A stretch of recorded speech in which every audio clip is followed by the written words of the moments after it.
You are not meant to predict the future. You are meant to create it.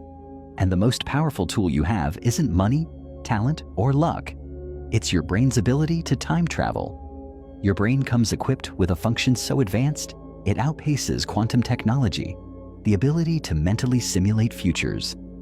Neuroscientists call it episodic future thinking, the power to vividly imagine scenarios that haven't happened yet. With emotional precision so real, your body reacts as if it's already living it. Every time you visualize a future outcome with emotion and detail, you're not just daydreaming. You're literally rewiring your brain to believe it's possible and building the neural pathways that make it inevitable. Your subconscious doesn't know the difference between memory and imagination. So when you repeatedly visit your desired future, your brain starts filtering reality to find evidence of it, pushing you into decisions, habits, and environments that align with that imagined version of you. But here's the catch. Most people only use this ability to imagine failure, disaster, or rejection. They call it being realistic, but it's really self-sabotage through unintentional rehearsal. If you reverse this and consciously rehearse your greatness instead, your brain starts treating it as home. You begin to feel out of place in situations that don't match your vision. You walk into rooms differently. You attract people, ideas, and opportunities that feel random, but are actually the result of you bending reality in advance. The future isn't waiting for you. It's being built inside your mind right now. So the question isn't, can it happen? But, are you willing to mentally live there until your brain believes it has no other choice but to catch up? 4 things that you've really been wanting. One of them is a really significant increase in your finances. Another is a really significant increase in a wonderful relationship. The other is a really significant increase in the way you feel in your physical body. And the other is a really significant increase in a specific relationship with a specific person that, let's say, it isn't going very well. So there's those 4 things. This is... Yeah, we know. Yeah. So there's those 4 things that are really important to you. But those are not the only 4 things that you're thinking about. Those are just 4 really important things that you're thinking about. And those 4 things, you've already practiced a disc on each one of them. Some of them are on the same disc. In fact, all of them are on the same disc, but that's sort of beside the point. You've practiced yourself into a vibrational frequency, so you have habits of thoughts and beliefs, and you have the disc that you choose easily because the momentum of them keeps you choosing them. But now you've been listening to us, and we have convinced you that you've put all of those requests, step 1, into the vortex, and that Source and Law of Attraction have lined them all up, and so they're ripe and ready to be revealed to you, and that now your job is not to focus upon number 1, number 2, number 3, number 4, but number 5, which is the easiest thing for you to feel good about, which is that pet, or that waterfall in the park, or that ocean that's easy to look at. Something that takes you to a high-flying, that piece of music that makes your heart soar every time you hear it. Something that feels completely off the subject of any of those other things, but it feels good every time you think about it. So our assignment to you is think about that and that only, and those other 4 things will all come into your grid. Okay. Because you didn't give them in their current state any airtime. So you didn't continue the momentum that was preventing them from flowing to you. Instead, you thought about something entirely off the subject of all of those, and you used that as your excuse, as your reason. So you're on the disc, you're on the disc, you're on the disc, and before you know it, other good feeling things are too, until you're distracted from the things that haven't been working out, and your attention is upon more that is working out, and every single thing that's in your vortex that you want has to start flowing into your grid. You'll realize it. You will realize it. You will see it. You will follow the path of least resistance. It all will show up. It is our promise to you. When you're least expecting it, and the reason we say when you're least expecting it, that's not the perfect word. When you're least focusing upon the absence of it. Right. When you're not beating the drum of where is it, when you're not asking the question, that's when the answer comes. When you're not focused upon the problem, that's when the solution comes. As long as you're focused upon the problem or the question, the solution, the answer cannot come. They're different frequencies. So you got to find some subject that isn't a problem, some subject that isn't a question, and use it as your reason to focus. And as you focus upon that, then you practice that high-flying vibration, and that becomes the vibrational expectation of you, and then all those things that are in the vortex on all those other subjects flow into your experience. That's the best we've ever said it. Did you get it? I'm saying them I'm saying them. But it feels weird. It feels counterintuitive to you. You keep thinking that the way to the solution is grinding the problem down.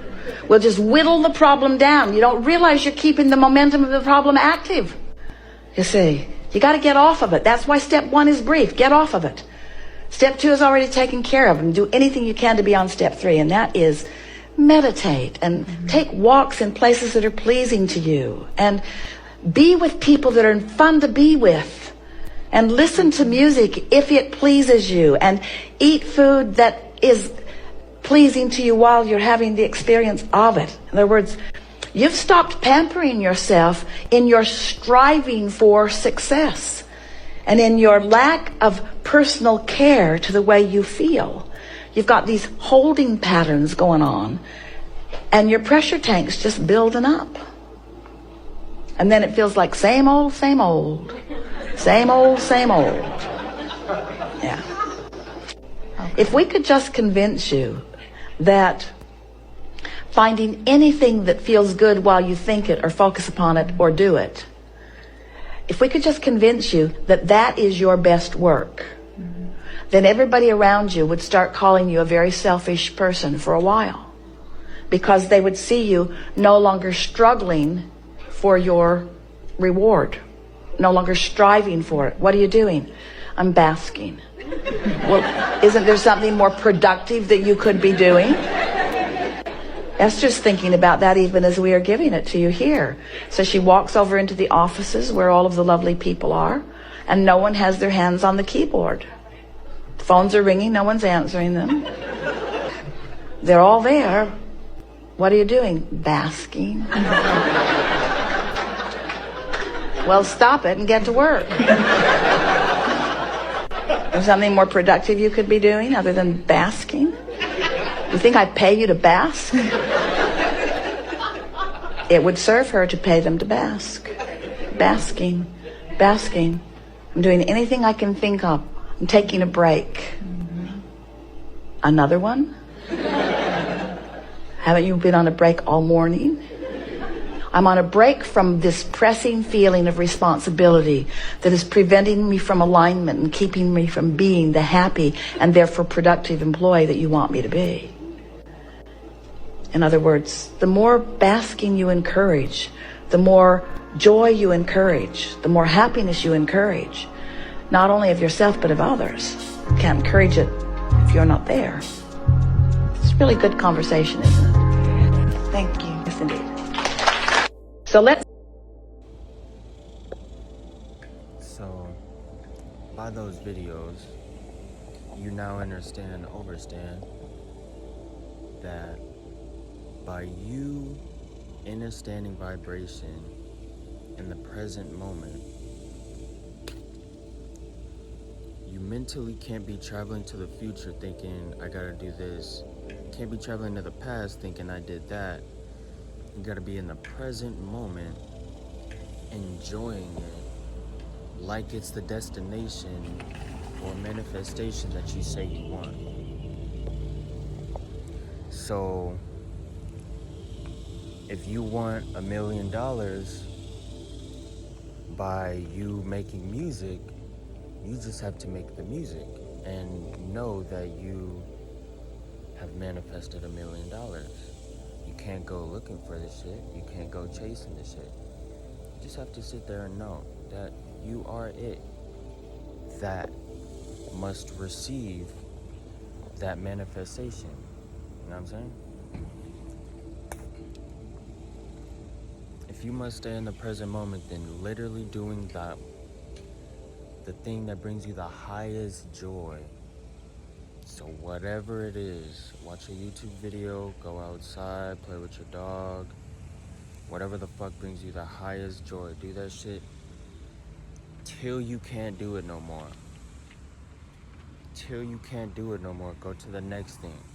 After you get done watching that video, go walk your dog, you know what I'm saying?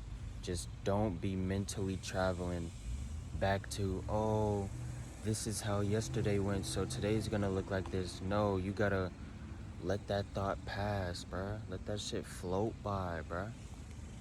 Let that shit float by. Or if you want to use the energy that it has while it's going by, saying, nah, that shit's not gonna happen, you say, I'm grateful that thought came up, so I acknowledge that's a limiting belief, you know what I'm saying? Then you grab that shit, start saying some positive shit. I'm grateful it is working out. I'm grateful I do see, you know what I'm saying? You're rewiring your brain, because every day your brain is trying to let go of limiting or old ass beliefs that don't align with you. But if you keep giving the old beliefs energy, you're telling the old beliefs, hey nigga, I still believe you. You know what I'm saying? I still believe you. I still believe you, my nigga. So you gotta let that shit go before your reality can actually reflect what you say you want. So for me, I want to manifest being financially abundant without having to work, without having to rap for it. I just want to be myself and manifest abundance. So what you have to do, rewire your brain. Tell your brain, you don't have to do this to make money. Because if you still believe that you gotta get up, go to a job, work 12 hours a day in order to make money, then that is the reality that you will be manifesting, because your thoughts create reality, right? It's all you, bro. It's all on you. What you believe is what you create. And what you create will be your reality.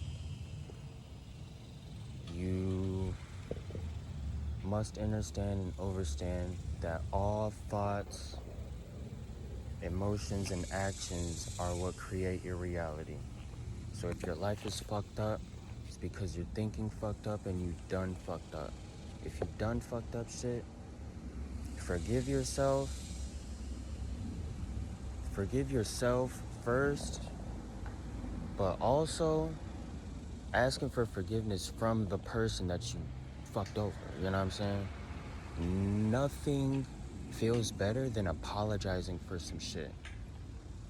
It feels like an actual weight has been lifted off of you, because it's energy, nigga. It's energy. You gotta let that shit go. It's energetically weighing down on you.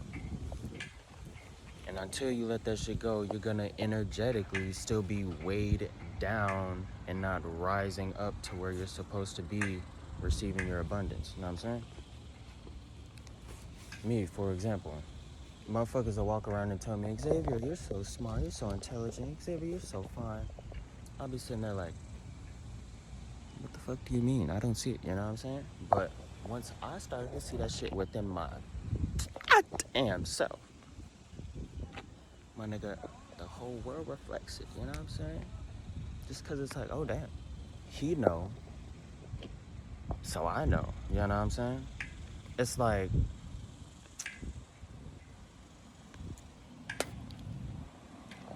this is small little snippet of proof of how you manifest. Think about you eating your favorite food, your mouth starts watering. Think about you fucking whoever the fuck you wanna fuck.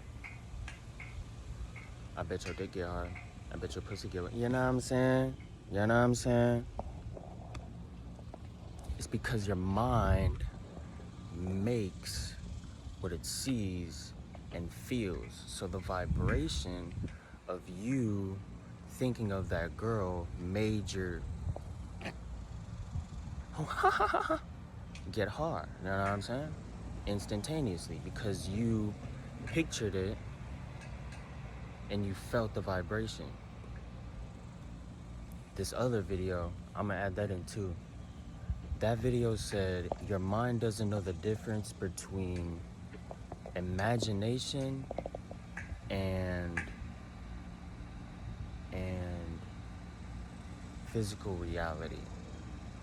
That's why your D gets hard when you think about shorty. That's why your mouth waters when you think about food. You know what I'm saying?